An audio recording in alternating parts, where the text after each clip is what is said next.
Hey, what's up? Hello, everyone. Welcome to Fantasy Filmball, the show where we turn movies into sports and sports into something we don't talk about here. My name is Matt. My name is Dyl, and today we are talking one of the biggest movies of the summer, that is Spider-Man Across the Spider-Verse. And before we talk anything, this is a spoiler discussion. If you have not seen the movie, go watch it. I just saw it the other day. I have a popcorn bucket. It's just not in my hotel room, so I apologize for this, great lighting I have right now. But I have a cool popcorn bucket with Miguel on it, and that's cool. But drop down below who your favorite Spider-Verse character was, and let's just dive into it. So Matt, feelings, this movie, I know you love it, I love it, so just rattle away. Okay, I'm just blown away that how the hell do you 5 years ago make one of the most innovative and influential animated movies of all time? Something that everyone looked at and went, I have never seen anything like this before. This is incredible. How do you make a movie like that and then follow it up and improve on it? That is an enormous task, would never be able to accomplish.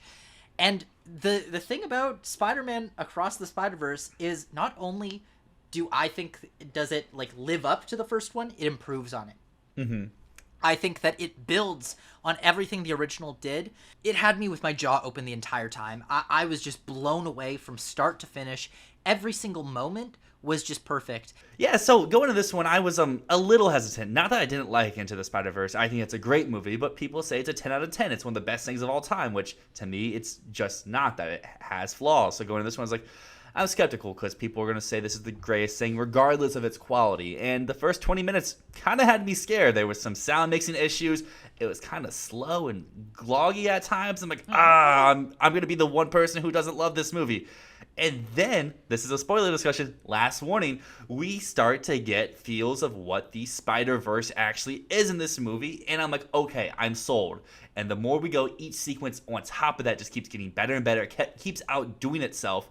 And then we hit the last 30 minutes of this movie, which maybe my one critique of this movie would be like, okay, you have 6 different endings, but they all felt fulfilling. I was like, oh, that's the perfect place to end it. Wait, we're still going? And I'm like, but I'm still invested. I want to keep going. And if they played the next movie right after this, I would sit for another 2.5 hours, no questions asked. So I feel like that makes up for some of my smaller issues going in and some of my skepticism. I love this movie. There's just some small things that holds me back from saying it's the best thing of all time, but how people reacted to the first one is how I'm reacting to this one.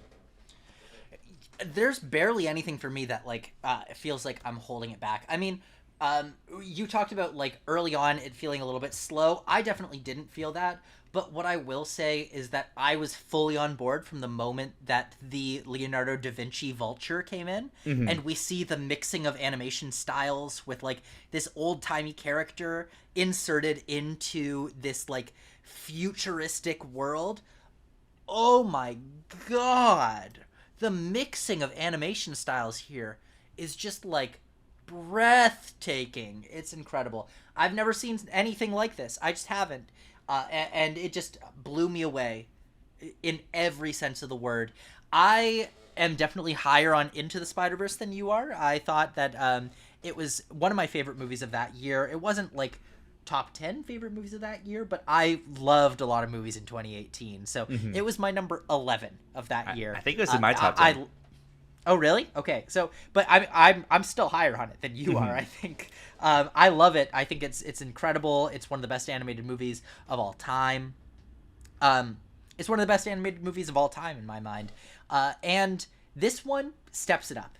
In every single way it steps it up. Yeah, and I guess that leads us to our next discussion of just what our highs of this movie were. So you mentioned the animation style, backpacking off of that. I love that. I love how each Spider-Man or Spider-Woman has their own style. No two overlap. So whether it's with Spider-Gwen or with Miles or with Peter or with even Hubie, who I think is a great addition. I loved everything with him, and then it took me a minute to connect. Oh, that's Daniel Kaluuya. No wonder why I like him so much. And I just feel like the animation style works here. The comedy works. There's so many moments in this movie where I feel like the comedy could just fall on its face, but it never does. It always ends up actually being funny, and the drama and the stakes here really hit as well. And that's something that I feel like a lot of movies in this vein, where maybe they're really cool animated, or they're really cool action sequences, or they're really cool with the comedy, but they lose it with the stakes, and this movie doesn't, and I really appreciate with that. And that's why with those like 6 innings we have, I'm still there, even though I felt like the movie probably should have ended by now, because I want to know what happens to these characters. I'm invested, and I'm scared, because they all have very high stakes, where if it doesn't go their way, their life isn't just like off the trail for a little bit like in other superhero movies. Their life is just ruined. The stakes are so good in this movie, like, and thematically very strong, the stakes, because it's so interesting to go from kind of the smaller world of Miles Morales and his Brooklyn, where his parents are telling him, you can be whoever you want to be, and we love you no matter who you are. And him being terrified to tell them that he's Spider-Man, but them saying, like, we love you, and you are who you are meant to be. And then going on to learn that there's some things that he can't change, there's some things that he can't fix, and these like Spider-Men in this kind of elite society are all there to make sure that things go to a certain plan. And they tell Miles, you don't belong, you are not who you are meant to be, you are stealing someone else's identity, right? Like that's so interesting. Thematically, it's so gratifying to see the differences between family life and how all the other Spider people, instead of how it normally goes, where the family is unaccepting and the people who are like him are accepting, instead the people who are like Miles are not wanting him there. They tell him that he doesn't belong, that he was a mistake, and meanwhile his parents are there to kind of support him, although they don't know who he truly is. And if I were to give like a high point for this movie, I think it would actually be how it moves from universe to universe, and how quickly it establishes these universes in such a lighthearted, fun way.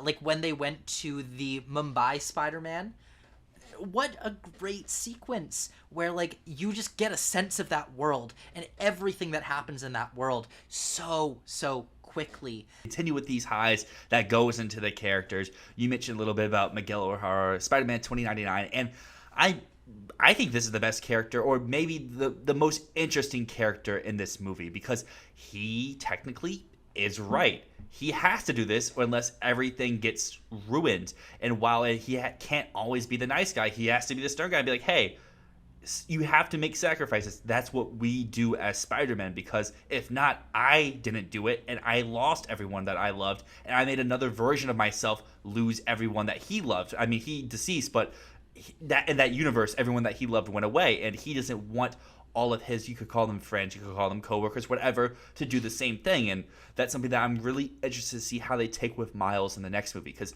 yeah, he could save his dad, but by saving his dad, he essentially kills everyone else, including his dad, at the end of the day, because the whole universe is going to go into that black hole that ended up happening in Spider-Man India. And I think it'll just be a very interesting route that can take it. While I don't think they're going to mess it up, I really have no clue where they're going to take it, and that's what makes it so exciting. The characters, like you said, I mean, Miguel O'Hara is great. I think Gwen Stacy really shines here as well. The way that Gwen is portrayed as this kind of lost soul who doesn't know how to speak to her father anymore, because he's discovered who she truly is and he's not accepting. I mean, for one thing, there's some very clear allegory there for LGBT kids who feel like they will not be accepted by their parents if they tell them. Especially, there's a lot of like trans references in that universe, specifically the color palette being pink and blue. Very, very interesting there. I've seen some people talk about that, so I won't go into it. There's smarter people who can talk about that. But I would say a character that really surprised me was Spot. And that's because I like the way that they present him as a joke at first, and it kind of makes you think of so many other Spider-Man movies where they throw villains at you at first, and you're like, is this the main villain? No, it's not. And this happens in every Spider-Man movie. There's always like a couple of fall guys that they throw out of that they throw at you that then are just like knocked to the side, and they're not the main villain at all of the movie. So it was really refreshing to have a character that seemed really silly at first, that was kind of stupid, that didn't know what they were doing, not just be the guy that they toss off to the side and never talk about again. Yeah, I fully agree with that as well, and I think that speaks to a testament of how good this is as a part two, because there's a lot of middle movies of a trilogy that don't really progress the story at all. It's just like, hey, here's the characters you know, doing what you know, we just gotta get them to this point to start off part three.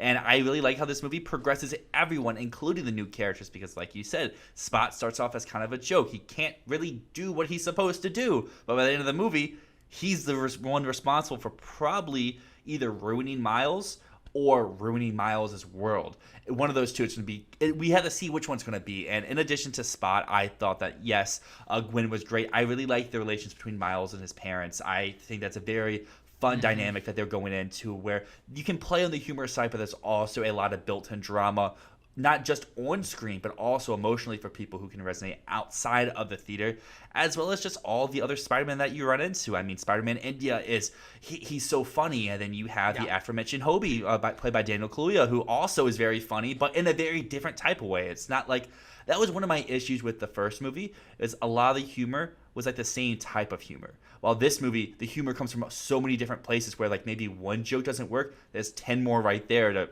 make you completely forget about that one that didn't. And I mean, we keep talking about these characters. Is there any other one you want to talk about before we dive more into animation?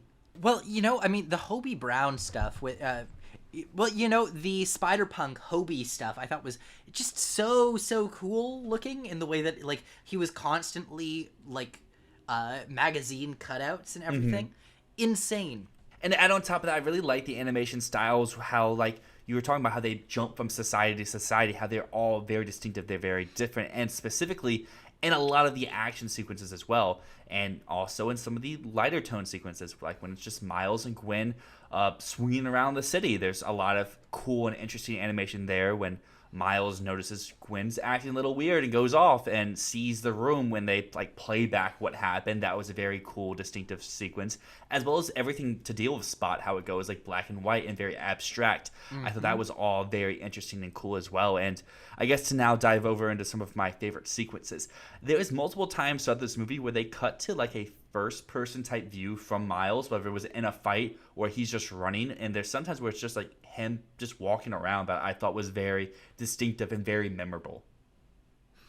Yeah, those are great scenes. I mean, again, I think just the way that they use comic perspective, because that's, I think, a very typical comic medium, is that they'll go into the character's mind and kind of show you from their vision, and then they'll have like thought bubbles pop up.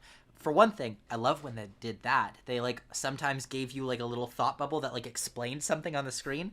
So cool.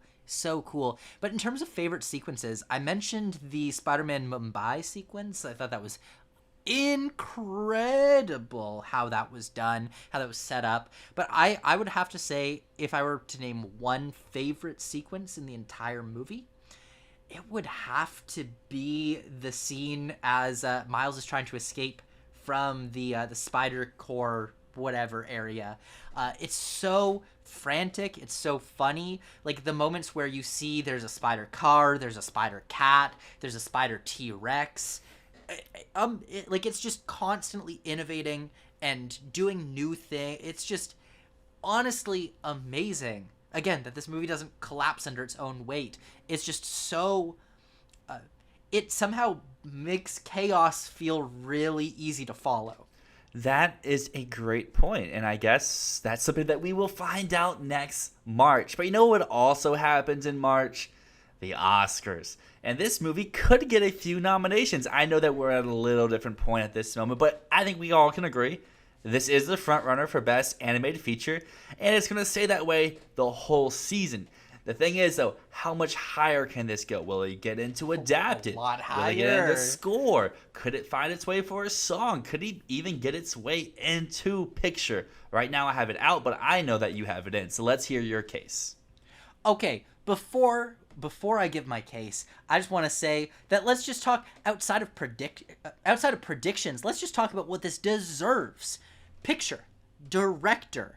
I would skip acting. It deserves screenplay, cinematography, absolutely. Editing, animated feature, original score, original song, maybe. I'm not sure what there is no. there. I don't know. Production design, sound, maybe. I think the sound was good if you mix it right. I don't know. Maybe it'll be better when you play it on Blu-ray or something like that. I don't know. And visual effects. I think any combination of those would be highly, highly warranted. But let's talk about what it can get and what the argument is for it to get those things. Now, picture. Now, animated feature, easy. It's in. Lock. It's gonna win. But beyond that, what can it do? Well, I say Best Picture is a possibility because let's look at it this way. It has some of the highest reviews of the year. And not just that, it's looking like this is going to go quadruple the box office of the first movie domestically alone. With that type of buzz, like, this is going to be a huge cultural phenomenon. And think of it this way. People, like, the Oscar campaign for this movie writes itself.